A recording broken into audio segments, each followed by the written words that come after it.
সবাইকে বোঝার ক্ষমতা যেমন আপনার নেই, তেমনি আপনাকে বোঝার ক্ষমতা সবার নেই। প্রত্যেক মানুষের কাছে আপনি ভিন্ন ভিন্ন চরিত্রের অধিকারী। আপনি যেমন সবার কাছে ভালো হয়ে থাকতে পারবেন না, তেমনি সবাই আপনার কাছেও ভালো হয়ে থাকতে পারবে না। যাদের কাছে আপনি ভালো, তাদেরকে নিয়ে ভালো থাকতে শিখুন।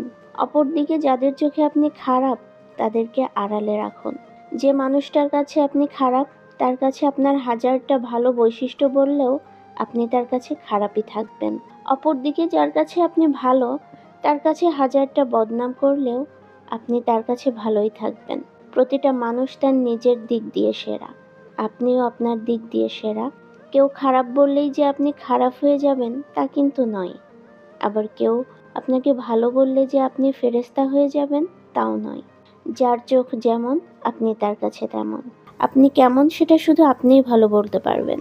কারো কাছে তার জন্য প্রমাণ দেওয়ার কিছু নেই। সবকিছু যেভাবে চলছে চলতে দিন। অন্যের সমালোচনার গুরুত্ব দিলে আপনি নিজেকে গুরুত্ব দিতে ভুলে যাবেন। সবসময় নিজেকে প্রাধান্য দিতে শিখুন। অন্যের কাছে আপনি যেমনই হন না কেন, তাতে আপনার কিছুই যায় আসবে না। আপনিই ভালো মন্দ মিলে একজন। দিন শেষে নিজের কাছে ভালো থাকতে পারলে সেটাই আপনার কাছে গর্বের বিষয়। ধন্যবাদ।